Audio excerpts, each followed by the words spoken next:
नमस्कार मित्रांनो, सुस्वागतम. घरोघरी मातीच्या चुली या मालिकेच्या आजच्या भागामध्ये आता हा मॅनेजर आहे तर तो मात्र मायाला फोन करतो आणि माया जेव्हा फोन उचलते तेव्हा लगेच आता तो खुश होतो आणि म्हणतो की अरे वा, माया मॅडमने तर अगदी लगेच फोन उचलला. आणि हे बघा, माया मॅडम टचकनी डोळ्यामध्ये पाणी आलं बरं का. म्हणजे आता तुम्ही फोन उचलला आणि पैसे न देण्याचं कारण सुद्धा तुमचं तयारच असेल. आणि हे बघा, तोंडातून दोन शब्द बाहेर पडून द्या. पैसे न देण्याचं जे कारण आहे ते लवकरात लवकर तोंडातून बाहेर काढा. आता रागाने माया लगेच आता त्या मॅनेजरला म्हणते की मी तुला पैसे देणार नाही असं म्हणाले का, मी तुला त्यासाठी मला थोडासा वेळ हवा आहे असं म्हणते. आता तो मॅनेजर म्हणतो की मी तुम्हाला वेळ नाही देणार. त्यावरती त्याला माया म्हणते की इतक्या कमी वेळामध्ये मी तुला इतके पैसे मॅनेज कसे करणार आहेत. तेव्हा मॅनेजर म्हणतो की तो प्रॉब्लेम तुझा आहे. तेव्हा लगेच आता माया म्हणते की आठवते का, जेव्हा मात्र आता तुम्ही दादाच्या कंपनीत काम करत होता तेव्हा दादाने तुम्हाला वेळोवेळी अगदी प्रत्येक वेळेस आता प्रॉब्लेम मध्ये मदत केलेली आहे, हे तुम्हाला आठवते का. त्यावरती आता तो मॅनेजर म्हणतो की हो, केलेली आहेत, सर्व मला आठवते, त्यांचे माझ्यावर खूप उपकार आहेत. परंतु एक गोष्ट मात्र माया मॅडम लक्षात घ्या, मी एक नंबरचा नीच आणि नालायक माणूस आहे. माझं पहिलं प्रेम आणि शेवटचं प्रेम हा फक्त आणि फक्त पैसा आहे. त्यामुळे माझ्या प्रेमाची मात्र जास्त वेळ वाट बघायला मला लावू नका. त्यावरती माया म्हणते की हे बघा, आता मी अगदी जरा अडचणीत आहे, तुम्ही माझी जी परिस्थिती आहे ती जरा समजून घ्या. तेव्हा तो मॅनेजर म्हणतो की हो, समजून तर घेतलीच असते, परंतु माया कसं आहे की तू माझ्या नात्याची किंवा गोत्याची, तू माझी बहीण वगैरे नाही, तू त्या मकरनची बहीण आहे आणि हेच त्या जानकीला कळू नये म्हणून तुझा जीव अगदी खालीवर होत असेल. त्यामुळे हे बघ, मी तुला शेवटचं सांगत आहे की लवकरात लवकर तुम्हाला पैसे देऊन टाक, नाहीतर मग मी जानकीला हे सर्व सांगून टाकेल की तूच मकरनची बहीण आहे म्हणून. त्यावर हे सर्व ऐकून मात्र माया म्हणते की नाही हो, असं काही करू नका, मी तुम्हाला लगेच पैसे आणून देईल. आणि त्याच वेळेस आता जानकी तिथून जात असते. जानकी मात्र आता मायाच्या आवाजाकडे लक्ष देते. त्यानंतर आता इकडे हा मॅनेजर मायाला म्हणतो की व्हेरी गुड, तू मात्र मला अगदी भिकारी म्हणजे समजून चिल्लर फेकण्याचा प्रयत्न करू नको. आणि माया त्याला विचारते की असे किती पैसे तुम्हाला हवे आहेत. तेव्हा मॅनेजर म्हणतो की 2 लाख रुपये. नाही, 2 लाख रुपये आणि एवढे पैसे मला जमणार नाही, शक्यच नाही असे आता माया सांगत असताना जानकी तिच्या मागून येते आणि हे सर्व ऐकण्याचा प्रयत्न करत आहे. आता जानकीची जी सावली आहे तर ती भिंतीवर पडलेली असते. त्यावरती आता तो मॅनेजर पुन्हा मायाला म्हणतो की हे बघ, चल, मी तुझ्यावर थोडी दया दाखवितो, काही झालं तरी किमान मला लाख रुपये पाहिजे. तेव्हा आता माया त्याला म्हणते की ठीक आहे, मी तुला अगदी पैसे जमल्यानंतर फोन करते, 1 लाख रुपये मी तुला द्यायला तयार आहे, परंतु तोपर्यंत तुम्हाला फोन करायचा नाही, थोडासा वेळ मला दे. तेव्हा आता लगेच माया असं म्हणत असताना जानकी हे सर्व ऐकते आणि घाईने तेथून निघून जाते. तेव्हा आता माया जी सावली तिला दिसते आणि अगदी वळून मागे बघत असते. मायाला आता टेन्शन येतं. माया लगेच फोन कट करते. कोणीतरी आपलं बोलणं ऐकलं की काय असं तिला वाटत असतं. ती इकडे तिकडे पाहते आणि कोण होतं, ती जानकी तर नव्हती ना. एकीकडे मात्र आता ह्या माझ्या डोक्यावर जी काही बसलेली आहे ना जानकी, आणि तिच्या मनातील जो काही संशय आहे तर तो मला अगदी दूर करावा लागेल, काहीतरी त्याचा कडक बंदोबस्त करावा लागेल. आणि तिकडे मात्र आता तो दिघे आहे तर त्या दिघ्याचा मात्र काहीतरी बंदोबस्त तर मला करावा लागेलच. आता मला धमकी देतो की काय बघते त्याच्याकडे, असे आता ती ठरवते. त्यानंतर आता इकडे इतक्या दिवसातून नाना घरी येतात. आता घरी आल्यानंतर ऐश्वर्याने मात्र सुमित्राला डांबून ठेवलेलं आहे. जेव्हा नानांना माहिती होतं तेव्हा नाना खूप भयंकर चिडतात आणि म्हणतात की त्या ऐश्वर्याला मी नाही सोडणार. तिची हिंमतच कशी झाली सुमित्राला अगदी बंद करून ठेवण्याची, आणि आता मात्र तिला दाखवतोस मी सुद्धा काय आहे ते. आणि चल ऋषिकेश, मला आता काही ऐकून घ्यायचं नाही, तुम्हाला त्या ऐश्वर्याकडे घेऊन चल. तेव्हा आता नाना चल चल म्हणून जायला निघतात तर सुमित्रा म्हणते की थांबा, तुम्ही शांत व्हा बरं, आणि ऐश्वर्याला मी चांगला धडा शिकवलेला आहे, तुम्ही काही काळजी करू नका. तिच्याच घरी जाऊन मी चांगली मुस्कटात तिच्या ठेवून दिलेली आहे. तेव्हा नाना म्हणतात की त्याने काय फरक पडणार आहे, गेंड्याच्या कातड्याची आहे ती, आणि त्या गेंड्यावानी असणाऱ्या सयाजी रावाची मुलगी आहे ती, तिने तुला डांबून ठेवलं तर आपण तसंच पोलीस स्टेशन मध्ये तिला डांबून ठेवूया. एवढं मात्र तिच्या डोक्यावर जागेवर येईन. त्यामुळे चल आता ऋषिकेश, तू चल बरं. तेव्हा आता सुमित्रा म्हणते की हे बघा आहो, तुम्ही शांत व्हा, तर इतका हट्ट करू नका बरं, शांत व्हा. आणि हे बघा, मला काही झालेले नाही, अगदी धष्टपुष्ट मी तुमच्या समोर उभी आहे की नाही. ऋषिकेश, समजाव बरं तू यांना. तेव्हा आता ऋषिकेश म्हणतो की नाना हे बघा, आई सुखरूप आहे, त्या ऐश्वर्याची चूक आहे हे खरं आहे, पण प्लीज तुम्ही शांत तर व्हा. आणि हे बघा नाना, तुमचा राग, चिडचिड वगैरे सगळं काही मला कळत आहे, परंतु आपल्या सगळ्यांचे हात दगडाखाली अडकलेले आहे. फक्त हे हात थोडेसे बाजूला होऊन द्या, मग त्या ऐश्वर्याला मात्र तिची जागा चांगली आपण दाखवून देणार आहोत. तेव्हा आता नाना म्हणतात की अरे पण सुमित्राला जर काही झाले असते म्हणजे, आणि हे बघ अरे ती जे काही सुमित्राशी वागली पण आपण मात्र तिच्याशी कधी असं वागलो का? आपण तर तिच्यावर कधी कधी प्रेम तर केलेलं आहे, माया केलेली आहे. त्या म्हणजे ऐश्वर्याला हिच्या वयाचं सुद्धा भान का नाही? त्यावरती आता सुमित्रा म्हणते की अहो ऐश्वर्याच्या मनात फक्त आपल्या सगळ्यांच्या विषयी सुडाची भावना आहे, तिच्याकडून मात्र तुम्ही चांगल्या वागण्याची कशाला अपेक्षा ठेवतात बरं? त्यावरती आता ऋषिकेश म्हणतो की हो ना. तर सुमित्रा म्हणते की हे बघा मला काही झालेलं नाही, मी व्यवस्थित आहे, तुम्ही काळजी करू नका. तेव्हा ऋषिकेश म्हणतो की हो आता मात्र आई एकटी त्या ऐश्वर्याला पूर्ण उरलेली आहे, तर तुम्ही तर उलट कौतुक तिचं करायला हवं. तेव्हा आता नाना म्हणतात की हो ना कौतुक तर आहेच रे तिचं, पण तिच्या जीवाला जर काही बरं वाईट झालं असतं तर. म्हणून नानांच्या डोळ्यात पाणी येते आणि नाना खाली बसतात. मी तिला हरून बसलं असतं म्हणून नाना आता खूप रडायला मोठ्याने सुरुवात करतात. सुमित्रा आणि आता ऋषिकेश घाईने नानांजवळ येतात आणि नानांना समजावतात. त्यावर तर सुमित्रा सुद्धा समजावते की हे बघा अहो असं का रडतात, मला काही झालेलं नाही आणि काही होणार नाही. हे बघा खरंच मी तुम्हाला त्रास देण्यासाठी तुमच्या सोबत आयुष्यभर असणार आहे आणि हे बघा तुम्ही शांत व्हा बरं आणि तुम्ही तुमच्या मुलांचा विचार करा. आणि खरं सांगू का मला खरंच अवंतिकाची खूप काळजी वाटते. आता अवंतिका कशी आहे बरं असे आता नाना म्हणजे विचारतात. तेव्हा ऋषिकेश म्हणतो की आता अवंतिका बरी आहे आणि तिला उद्या सकाळी डिस्चार्ज सुद्धा मिळेल. त्यावरती मात्र आता लगेच नाना म्हणतात की माझी बायको सुना मुलं हे सगळे जे काही आहे तर ते ह्या व्यापातून बाहेर पडण्यासाठी धडपड करत आहेत आणि मी मात्र यामध्ये कुठेही नव्हतो. त्यावरती आता ऋषिकेश म्हणतो की नाना तुम्ही असं का बोलतात बरं, तुम्ही सुद्धा काहीतरी घराच्या कामासाठी बाहेर गावीच गेला होता, त्यामुळे तुम्ही असा विचार प्लीज करू नका हो. आणि मला एक गोष्ट सांगा बरं नाना, तुम्ही ज्या कामासाठी बाहेर गेला होता ते काम झाले का? तेव्हा आता नाना म्हणतात की हो हो झाले. आणि हे बघ मी माझ्या सगळ्या मित्रांशी बोललो, माझ्या सगळ्या मित्रांनी मला आश्वासन दिलेलं आहे त्यांना जर बाजार समितीचं कॉन्ट्रॅक्ट मिळालं तर ते नक्की आपल्याला मदत करणार आहेत. त्यावरती आता ऋषिकेश म्हणतो की दादा हे बघा बाजार समितीचं कॉन्ट्रॅक्ट त्यांना मिळवून देण्यासाठी जबाबदारी माझी असेल आणि हे बघा मी बाजार समितीचा अध्यक्ष असल्यामुळे आता त्यांना ते कॉन्ट्रॅक्ट मिळवून देणं हे आपल्यासाठी खूप सोपं आहे. त्यावरती नाना म्हणतात की अरे पण हे सगळं काही नवीन कॉन्ट्रॅक्ट असेल पुढच्या वर्षीचं, म्हणजे कसं की आता पुन्हा एकदा तुला बाजार समितीचा म्हणजे कमिट म्हणून आता पुन्हा निवडून यावं लागेल. त्यावरती आता सुमित्रा अगदी तोऱ्यातच म्हणते की अहो तुम्ही कशाला काळजी करतात बरं, माझी नक्की खात्री आहे की आपला ऋषिकेश पुन्हा नक्की निवडून येणार म्हणजे येणारच. अहो तुमच्या इतका लोकप्रिय आहे अख्ख्या मुळशीमध्ये. त्यावरती ऋषिकेशला हसायला येतं आणि ऋषिकेश खूप खुश होत आई आणि नानांना जवळ घेतो. तिघे आता एकमेकांच्या मिठीतून खूप असे हसतात. त्यानंतर आता इकडे लताबाई आपल्या रूम मध्ये काहीतरी पुस्तक वगैरे वाचत असते आणि तेवढं तेथे जानकी येते. तेव्हा आता जानकी विचारते की आई काय झालं, माया अजून रूम मध्ये नाही आली का ग? तेव्हा आता लताबाई म्हणते की नाही, पण अगं तू तर आज एकदम तिला शोधत आली. तेव्हा आता जानकी म्हणते की नाही ग आई, बघाशी म्हणजे मगाशी बराच वेळ झाला मी अगदी फोनवर तिला कुणाशी तरी बाहेर अंगणात बोलताना बघितलेलं होतं. तेव्हा आता लताबाई म्हणते की अगं ती तिच्या आई वडिलांशी बोलत असेल. तेव्हा जानकी म्हणते की आई बाबांशी? अगं पण आई मग ते तुझ्या समोर सुद्धा बोलू शकतेस. मला एक गोष्ट सांग, इतक्या दिवसापासून ती इकडे आपल्या तुझ्या समोर तुझ्या रूम मध्ये राहते, मग तुझ्या समोर आता रूम मध्ये ती एकदा तरी आई बाबांशी बोललेली आहे का? त्यावरती लताबाई म्हणते की नाही. तर जानकी म्हणते की बघ ना मग, अगं आई यात तुला संशय येत नाही का? आणि ती आपल्याला सतत काहीतरी हे सांगत असते की आई बाबांना कुरिअर करण्यासाठी बाहेर जाते म्हणून. नक्की ती कुरिअर काय करत असेल खरंच काही कळत नाही. आणि आई तू कधी तिला या बाबतीत विचारलं का? तेव्हा आता लताबाई म्हणते की नाही. अगं पण तिचं व्यक्तिगत आयुष्य आहे, मग आपण तिला ते का विचारायचं त्याबद्दल? त्यावरती आता जानकी म्हणते की आई तिच्याशी बोलावं तर लागेलच आपल्याला. खरं तर या अगोदरच आपण मायाच्या वैयक्तिक अगदी आयुष्याबद्दल म्हणजे चौकशी करायला हवी होती आणि ती चौकशी आपण नाही केली. तेव्हा लताबाई म्हणते की अगं पण का चौकशी करायची आपण? अचानक मात्र त्या मायाबद्दल इतके प्रश्न जानकी का पडतात ग तुला? त्यानंतर आता इकडे माया गुपचूप बाहेरच असते आणि ती ऐश्वर्याला फोन करते.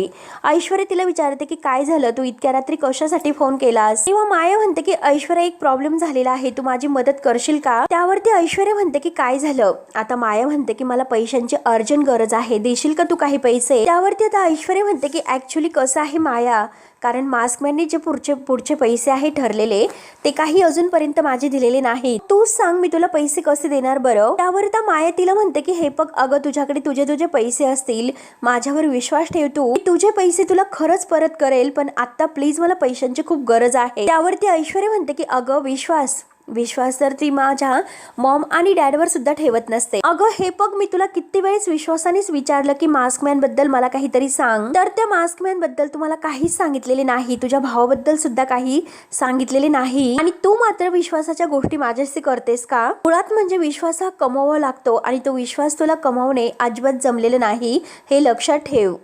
त्यावरती आता माया म्हणते की हे बघ ऐश्वर्या, लक्षात घे, आता जर तू माझ्या गरजेला उभी राहिली तर उद्या मी तुझ्या मदतीला अगदी पुढे उभे राहील, आणि आता सुद्धा मी तुला हवं आहे तर तेच करत आहे, कळले ना तुला? तेव्हा आता ऐश्वर्या म्हणते की मला नाही तसं वाटत, आणि तसंही इतक्या दिवसात तू जानकीचं फार काही बिघडू शकलेली नाहीस, उलट मला मदत कमी आणि त्रासच जास्त झालेला आहे, मनस्ताप जास्त झालेला आहे मला, आणि ह्या तुमच्या सगळ्या भानगडीत मात्र ती सुमित्रा माझ्या तोंडात मारून गेली, आणि ती जानकी मात्र माझ्याच घरामध्ये येऊन माझ्यावर हात अगदी उचलून गेली, आणि तू म्हणतेस की काही नाही, आणि वर तू मलाच अगदी ब्लेम करते. त्यावरती आता माया म्हणते की एक मिनिट, त्या सुमित्राचा प्रॉब्लेम आहे तर तू स्वतः ओढून घेतलेला आहेस, त्या म्हातारीला अगदी एकटीला तुला हँडल करता आलं नाही, ते सर्व मान्य कर, आणि ह्या सगळ्याशी माझा काय संबंध आहे ग, आणि तू होपलेस आहे हे ऐकून आता ऐश्वर्याला आणखीनच राग येतोय, आणि ऐश्वर्या म्हणते की काय तुम्हाला होपलेस म्हणते? तेव्हा लगेच माया म्हणते की हो. त्यानंतर आता इकडे जानकी लताबाईला सांगते, हे बघ आई, माझा त्या मायेवर विश्वास नाही, आता मात्र मायावर आपल्याला बारीक लक्ष ठेवावं लागेल, काही झालं तरी आता मायाला अगदी एकटीला नाही सोडायचं. तेव्हा लताबाई विचारते की अगं जानकी काय झालं पण? तेव्हा आता जानकी म्हणते की हे बघ आई, मला आता मास्कमॅन असल्याचा मायेवर संशय आहे आणि तीच आपल्याला फसवत आहे. तर तेव्हा लताबाई म्हणते की अगं जानकी तू काय बोलतेस? अगं तिच्यामुळेच आता तुझ्या समोर जिवंत उभी आहे आणि तुझ्यासाठी मात्र तिने ऐश्वर्याची वैर घेतलंस आणि असं कुणाचं ऐकून तू त्या ऐश्वर्याचं ऐकून मायावर संशय घेतेस. असं करू नकोस जानकी. अगं माया खरंच खूप चांगली मुलगी आहे, नक्की तुझा काहीतरी गैरसमज झालेला आहे.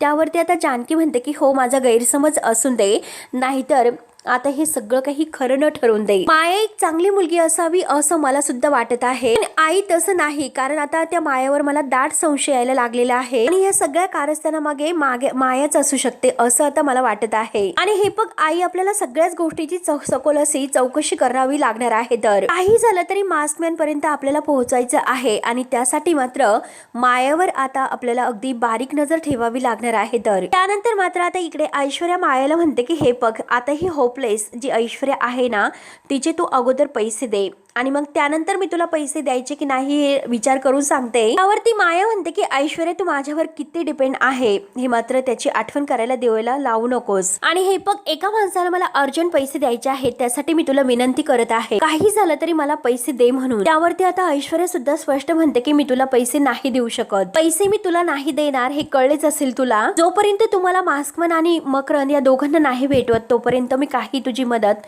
नाही करू शकत, तोपर्यंत मी तुला एकही रुपया नाही देणार. आणि होपलेस तू होपलेस असे बोलून आता ऐश्वर्या मात्र फोन कट करते आणि फेकून देते. आता हे मायेला बघती बघवत नाही. आता मायेला इतका राग आलेला असतो. माया म्हणते की मला कोंडीत पकडायला बघते, फक्त आता माझं काम होऊन दे, मी बघतेस तुला तुझ्याकडे. आणि तेवढ्यात आता माया मागे होऊन अगदी जायला निघते तर सारंग तिच्या मागे असतो. आता खूप घाबरते. आता माया इतकी घाबरलेली बघून सारंग विचारतो की काय झालं माया, तुम्ही काय इतकं घाबरला? त्यावरती माया आता मुद्दा म्हणते की अहो दरवेळेस तुम्ही असं माझ्या मागून येतात, मग भीती तर वाटणारच. आणि सारंग विचारतो की माया मला एक गोष्ट सांगा की इतक्या रात्री मात्र तुम्ही इथे कुणाशी बोलत होतात बरं? आता माया सोज्वळपणे म्हणते की हो आई बाबांशी बोलत होते. आणि हे बघा माया, मला तुम्हाला काहीतरी विचारायचं होतं, तुम्हाला जर वाईट वाटणार नसेल तरच. तेव्हा लगेच आता माया म्हणते की हो विचारा. सारंग म्हणतो की विचारा नाही, या इकडे, जरा इकडे या. आणि हे बघा माया, जानकी वहिनी आणि अवंतिका या दोघींच्या प्लॅन विषयी मी तुम्हाला सांगितले होते, तर ते मात्र तुम्ही दुसऱ्या कुणाला सांगितलेलं नाही ना? त्यावरती आता माया अगदी आत म्हणजे तिच्या मनामध्ये जे काही आहे ते सारंगकडून काढून घेण्याचा प्रयत्न असतो आणि ती आता सारंगला नाही असं म्हणते. आणि तुम्ही असं का विचारतात असं सुद्धा विचारते. तेव्हा सारंग म्हणतो की म्हणजे कसं झालेलं आहे तुम्हाला माहिती आहे का? त्या दोघींचा प्लॅन मात्र मास्कमॅनला कळू नये म्हणून त्या दोघींनी कुणाला सांगितले नव्हते, तरी सुद्धा तो प्लॅन मात्र मास्कमॅनला कसा कळाला असेल. तेव्हा माया आता मुद्दा म्हणते की काय बोलतात? सारंग म्हणतो की हो, आणि मास्कमॅनला मात्र हा प्लॅन कळाला आणि मास्कमॅनने त्याने अवंतिका बहिणीवर हल्ला केला. आता हे ऐकून माया म्हणते की बापरे, आणि त्या दोघींच्या व्यतिरिक्त तो प्लॅन फक्त मलाच माहिती होता, ते चुकून मी ऐकलं होतं आणि ते मी तुम्हाला सांगितलेलं होतं. म्हणून जानकी बहिणीच मला म्हणाली की मायाला एकदा विचारून बघ की त्यांनी कुणाला सांगितलेलं नाही ना. तेव्हा आता माया लगेच रडण्याचं नाटक करते आणि लगेच खाली बसून घेते. तेव्हा आता सारंग म्हणतो की माया, हे बघा तुम्हाला वाईट वाटण्याचं कारण नाही, मी तुम्हाला उद्देशून नाही म्हटलो. आणि त्याच वेळेस माया आता सारंगचे हात पकडते. आता सारंग बिचारा माफी मागायला जातो आणि आता सारंग तिच्याकडे बघत असतो. सारंगला आता अगदी माया तर जवळचीच वाटत असते आणि आणखीन हात पकडल्यामुळे ती आणखीनच खुश होतं. तेव्हा आता माया त्याला म्हणते की तुम्ही मला खरंच खूप जवळची मानतात ना, तुमची मैत्रीण आहे आणि तुम्हीच माझ्यावर विश्वास ठेवत नाही, तुम्हीच माझ्याबद्दल असा विचार करतात, मग इतर लोक माझ्याबद्दल काय विचार करत असतील बरं, माझ्याबद्दल काय बोलत असतील. तेव्हा आता सारंग म्हणतो की नाही माया हे बघा, अहो माया हे बघा, माझा तुमच्यावर पूर्ण विश्वास आहे, मी तुमच्यावर अविश्वास नाही दाखवत. म्हणजे मी अगोदर सगळ्यांना हे सांगितलेलं आहे की माया हे करणं शक्य नाही म्हणून. कधी कधी असे आहे की आपल्याला सांगायचं नसते परंतु तरी सुद्धा तोंडातून ते निघून जाते. असे झाले ना नाही म्हणून मात्र मी तुम्हाला एकदा खात्री करून घेण्यासाठी विचारले. आता माया रडण्याचं नाटक सुरूच ठेवते आणि म्हणते की जाऊन द्या, मी इथे नाही राहणार आणि मी इथे नाहीच राहू शकत, मी आता जातेच. म्हणून आता आज जायला निघते तर सारंग तिचा हात धरतो आणि हे बघा माया, तुम्ही असा गैरसमज करून घेऊ नका हो, तुमच्या विषयी कुणाच्याच मनात काही गैरसमज नाहीत. आणि जेव्हा आता सारंग अगदी कान पकडून सॉरी म्हणतो तर माया त्याचे हात पकडते आणि म्हणते की हे बघा तुम्ही प्लीज सॉरी म्हणू नका. सारंगला खूप आनंद होतो आणि सारंग विचारतो की म्हणजे माया तुम्ही मला माफ केलं ना. त्यावरती आता माया म्हणते की आता हे बघा माफ करून कसं न चालेल बरं. अगदी सारंगला जवळ घेते, त्याचे हात पकडून म्हणते की मला तुमची मैत्री हवी आहे आणि हे बघा जशी तुम्हाला हवी आहे ना तशी मला सुद्धा हवी आहे, हो की नाही. आणि बरोबर सारंगला आपल्या जाळ्यामध्ये फसवते आणि खुश होत आता गुड नाईट करते. तर सारंगला हेच हवं असतं,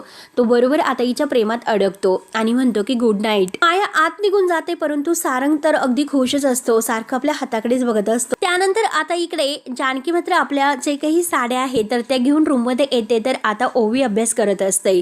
आता ओवीला अभ्यास करताना बघून आता जानकी म्हणते की अरे अरे आज मात्र दिवस कुठून उगवला, आज माझी परीराणी अभ्यास करत आहे. त्यावर आता ओवी हसून म्हणते की आई, तर जानकीला सुद्धा हसू येते आणि हे बघ ना आई, अगं तू आज घरी आहे तर मला अभ्यासामध्ये मदत कर ना ग, असं आता ओवी म्हणते. आणि आई जेव्हा तू मला मदत करत असते तेव्हा माझं सगळं काही लक्षात राहते. तेव्हा आता जानकी म्हणते की हो का, बरं सांग बरं काय अडत आहे. त्यानंतर आता इकडे माया मात्र आपल्या रूम मध्ये पैसे मोजत असते आणि आता पैसे मोजत असताना ते 20,000 रुपये भरतात आणि त्या दिघीने मात्र 1,00,000 रुपये मागितलेले आहेत. सध्या मात्र त्याचं तोंड बंद करण्यासाठी हे पैसे मी त्याला पुढे करते आणि पुढचं पुढे बघू. आणि तेवढ्यात लताबाई तेथे येते. लताबाई तिच्या हातामध्ये पैसे पाहते आणि मायाला विचारते की काय ग माया, अगं इतके पैसे घेऊन कुठे निघाली तू. तेव्हा आता माया लगेच खोटं बोलते. माया म्हणते की अहो काय झालं, आईचा फोन आलेला होता आणि तिला जरा यावेळी जास्तीचे पैसे हवे होते आणि ते पैसे मी कुरिअर करत आहे. त्यावर तर लताबाई विचारते की काय ग काय झालं, बरी आहे ना आई, काही इमर्जन्सी आहे का. त्यावर आता माया म्हणते की हे बघा इमर्जन्सी वगैरे काही नाही, कारण तिला कुणाचे तरी पैसे द्यायचे आहेत. तेव्हा आता लताबाई म्हणते की अगं माया तू इतकी दगदग कशाला करतेस, जानकी तुला म्हणाली ना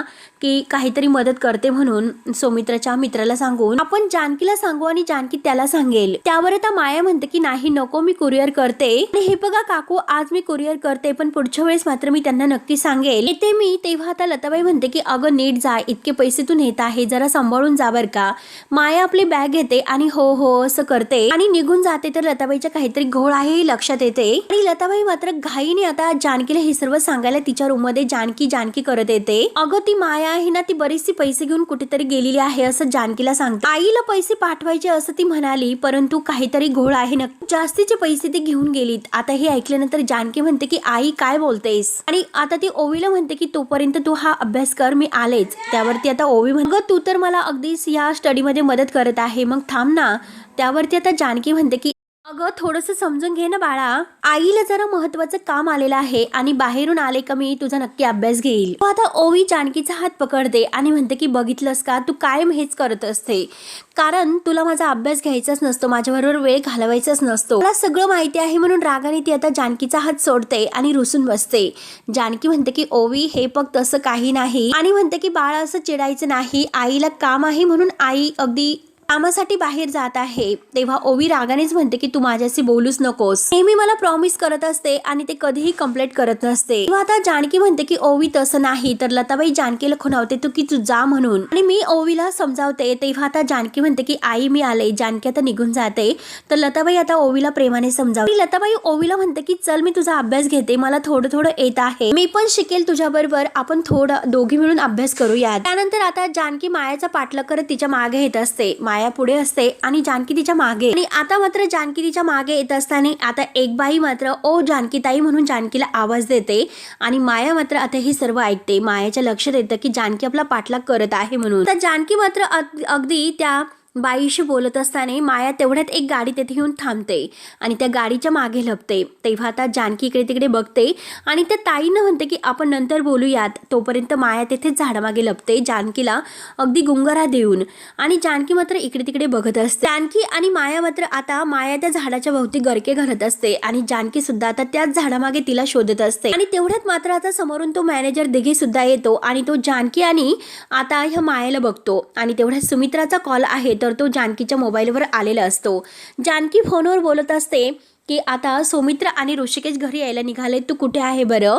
आणि तेवढ्यात दिघे आणि माया एकमेकांशी बोलत आणि जानकी आता फोनवर बोलत असते की मी मेडिकलमध्ये आलेले आहे, जरा आईसाठी औषध आणायचे आहेत. तोपर्यंत माया आणि दिघे आहे तर ते तेथून लांब पळून जातात आणि अगदी जानकीपासून लपतात. आणि जानकी घाईने फोन ठेवते आणि इकडे तिकडे मायाला बघते की ही माया कुठे गेली असेल. तेव्हा आता मित्रांनो हा भाग येते संपतो पुढील भागामध्ये. हे बघा ऋषिकेश ती माया आहे ना ती भयंकर अगदी हुशार निघाली. आणि ऋषिकेश मी तुम्हाला मायाच्या घराचा अगदी पत्ता दिलेला होता. तेव्हा आता ऋषिकेश आणि सौमित्र म्हणतो की त्यासाठी आम्ही मुंबईला निघत आहोत. अवंतिकाला आता घरी आणलेलं असतं. तेव्हा सौमित्र सुद्धा आता ऋषिकेश सोबत जायला निघतो की आपण तेथे जाऊन शोधूयात माया नेमकं आहे तरी कोण. तेव्हा आता जेव्हा माया घरी येते तर आता जानकी तिला विचारते की अगं तू कुठे गेली होतीस, सकाळपासून नाही दिसली. तर आता माया म्हणते की मी पैसे कुरिअर करायला गेले होते आई बाबांसाठी. तेव्हा आता जानकी म्हणते की अगं तू जर मला सांगितलं असतं तर मी सौमित्र भाऊजी आणि ऋषिकेश यांच्याजवळ पैसे पाठवून दिले असते, कारण ते दोघे मुंबईला गेले तुझ्या आईबाबांना भेटण्यासाठी. तेव्हा आता मायाला हे ऐकून धक्का बसतो आणि आता इकडे ऋषिकेश आणि सौमित्र त्या ठिकाणी येऊन पोहोचतात आणि दरवाजा वाजवतात. दरवाजा उघडल्यानंतर आता ऋषिकेश बघतो तर काय. तेव्हा मित्रांनो आता पुढे काय होतं हे बघण्यासाठी आपल्या चॅनलला नक्की सबस्क्राईब करत राहा. धन्यवाद.